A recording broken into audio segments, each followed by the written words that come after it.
Adillah pada kami tak bodoh, meski memang kami tak pandai. Tapi kami berjanji akan tetap mengkritik sesuai isi hati.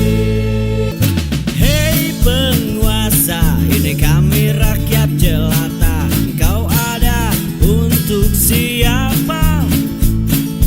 Hei penguasa, ini kami rakyat jelata. Mau sampaikan semua keluh kesah. Bekerjalah dengan hati, pakai empati. Jangan banyak intrik, apalagi bikin taktik. Bijaklah dalam membuat peraturan. Jangan sampai bikin aturan yang berat sebelah. Beberapa hari yang lalu kita dengar ucapan yang cukup keras dari Lord Luhut Binsar Panjaitan. Ya, beliau mengomentari tentang pernyataan sikap dari para purnawirawan. Jadi ada dua respon yang menjadi perbincangan publik. Pertama dibilang kampungan, yang kedua dibilang jangan tinggal di Indonesia. Artinya diusir dari Indonesia. Wow. Apakah Indonesia ini sebenarnya milik Lord Luhut? Ya, itu coba akan kita bahas. Karena yang menarik adalah Refli Harun ditanya oleh Refli terkait bagaimana putusan MK yang menyatakan bahwa pejabat dan reng-rengannya begitu tidak boleh menuntut pencemaran nama baik. Ya, dan kali ini tentu bukan bermaksud Anies mengomentari Luhut, tapi ya katakanlah media lah yang mempertanyakan ya, sehingga ini terulang kembali di beberapa tahun yang lalu ketika Luhut dengan Anies tampak kontradiktif. Jadi ucapan Luhut yang menyatakan bahwa yang para pengkritik ini tidak boleh tinggal di Indonesia memang cukup mengerikan ya. Ini nggak boleh dianggap sepele. Jika dibiarkan, maka kritik akan dimatikan. Kesalahan pemerintah tak bisa lagi dikoreksi.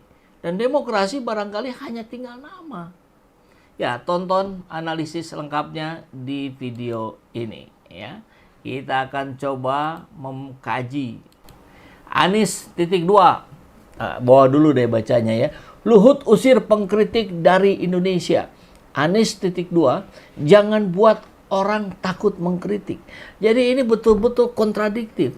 Yang satu mengusir pengkritik dari Indonesia, yang satu lagi jangankan tidak boleh mengusir, membuat suasana orang menjadi takut mengkritik saja itu tidak boleh gitu. Ya, bumi dan langit ini ya. Sampai kemudian muncul tagar usir Luhut dari Indonesia. Kalau dia bisa mengusir-ngusir ya kita juga bisa. Ya ini yang dikatakan oleh netizen di berbagai platformnya. Maka muncullah tagar gitu, usir Luhut dari Indonesia. Bahkan bikin meme dan segala macam tulisan seperti yang tampak di layar kaca ini. Hot isu pagi ini, Luhut bicara lantang. Pihak-pihak yang nuntut pemakzulan Gibran jangan tinggal di Indonesia. Kok bisa ya? Nanti kita bahas ya. Isu menarik pagi ini, Ketua Dewan Ekonomi Nasional Luhut Binsar Panjaitan meminta pihak-pihak yang menuntut pencopotan Wapres Gibran Rakabuming Raka untuk tidak tinggal di Indonesia. Iyalah, harus taat. Kalau kau tidak taat konstitusi, jangan tinggal di Indonesia. Tapi kalau konstitusinya diakalin itu gimana ya? Masih bernama konstitusi ya. Kalau konstitusinya diubah bagaimana? Ya, masih konstitusi juga namanya. Ini disampaikan oleh Luhut ya di saat menghadiri halal bihalal Purnawirawan TNI AD di Balai Kartini. Muncullah kurang lebih reaksi-reaksi publik di berbagai platform media sosial. Mantan jenderal yang selama tugas digaji rakyat. Baru sampai sekarang masih digaji rakyat ya. Sebagai Dewan Ekonomi Nasional. Jadi ini gambar tulisan seperti sebuah cap gitu ya. Usir Luhut dari Indonesia. Tagarnya sama, usir Luhut dari Indonesia. Jangan seenaknya, sedikit-sedikit main usir. Sekarang giliran kita tagarkan. Ya ini namanya perlawanan netizen ini ya. Bahkan ada yang bertanya kemudian tentang Pandora dan Panama Papers. Coba informasikan pengusaha pejabat Indonesia yang masuk ke dalam list itu gitu. Dijawab oleh Grok. Adalah Pandora Papers dan Panama Papers adalah dokumen bocoran yang mengungkap aktivitas keuangan offshore para elit global, termasuk untuk menyembunyikan aset atau menghindari pajak. Beberapa nama dari Indonesia yang disebut ada Luhut Binsar Panjaitan terkait Petro Capital SA di Panama, tapi ia membantah ada pelanggaran. Yang kedua, Erlangga Hartarto terkait perusahaan di British Virgin Island juga membantah terlibat dalam transaksi ilegal. Pengusaha seperti Putra Sampurna dan Tahir terkait entitas offshore. Nah, ini data-data yang dimunculkan oleh Grok. Oke, jadi ya, ini rekam jejak digital menyangkut Prabowo ya. Dari TNI saja dipecat, masa mau jadi presiden? Nah, itu disampaikan Luhut di 23 Mei 2014. Luar biasa ini ya. Tentu untuk pembelajaran kita semua, mengapa pernyataan Luhut ini bermasalah? Pertama, karena kontradiksi dengan nilai demokrasi. Luhut sebagai pejabat tinggi harusnya menjadi pelayan publik, bukan penguasa yang merasa berhak mengusir warganya hanya karena beda pendapat. Dan faktanya, ucapan kritikus negatif harus pergi dari Indonesia. Ini bertentangan dengan pasal 28E Undang-Undang 45, kebebasan berpendapat. Sepakat kan? Jadi, jika kritik dianggap negatif dan harus diusir, apa bedanya Indonesia dengan rezim otoriter? Dan ini juga menunjukkan sikap hipokritnya gitu. Dulu pernah juga Luhut mengkritisi SBY. Sekarang kok jadi anti kritik gitu.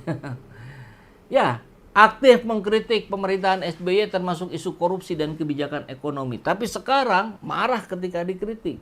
Seolah-olah kritik hanya boleh datang dari dalam penguasa. Maka pertanyaan kritisnya, jika Anda dulu bebas mengkritik, mengapa sekarang warga tak boleh melakukan hal yang sama? Ketiga, ancaman terhadap kebebasan sipil ini. Efeknya pernyataan Luhut ini bisa melegitimasi intimidasi terhadap aktivis, jurnalis, dan akademisi. Ngeri kan? Dan memperkuat budaya takut kritik di birokrasi. Maka ini jadi presiden yang buruk. Jika pejabat seenaknya mengancam mengusir kritikus, UU ITE akan makin sering dipakai untuk kriminalisasi. Yang keempat, ini ada mentalitas tuan feodal versus politisasi modern. Karena kita lihat gaya komunikasi Luhut ini terkesan arogan dan kekanak-kanakan. Ya tadi misalkan, kalau tidak suka pergi dari Indonesia. Ini kan tidak mencerminkan kematangan politik seorang menteri senior. Seharusnya tanggapi kritik dengan data, kebijakan, atau debat terbuka, bukan dengan ancaman. Karena ini akan berdampak pada pembodohan publik.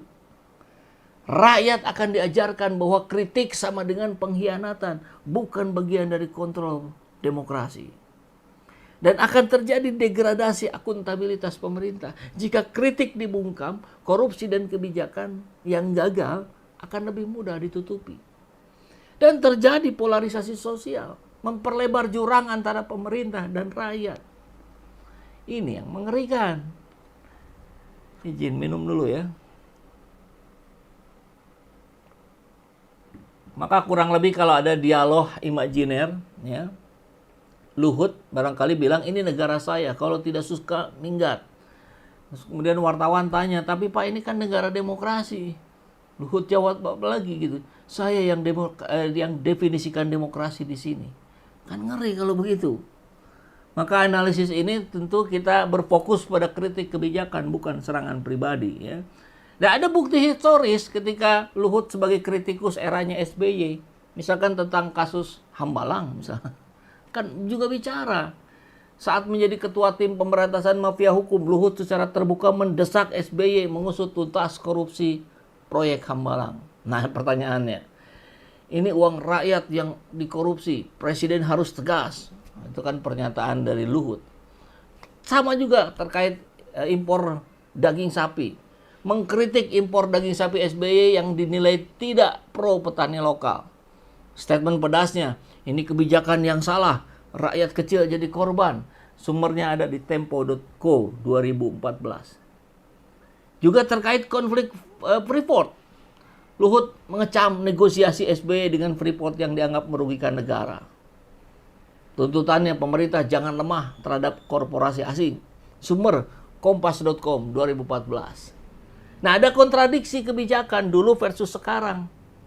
Dulu aktif menuntut transparansi korupsi, tapi sekarang diam saat korupsi menjerat kader atau partai-partai pendukung pemerintah. Ini yang jadi persoalan kita hari ini. Maka kalau kita bisa katakan ada Luhut 2014 versus Luhut 2024. Kalau 2014 Pak SBY tolong usut korupsi, jangan takut mafia. 2024 kalian yang kritik pemerintah silakan minggat dari Indonesia. Ini standar ganda jadinya. Bahayanya hipokrisi elit ini. Jika pejabat bebas kritik tapi membungkam suara rakyat saat berkuasa, demokrasi hanya jadi alat legitimasi kekuasaan.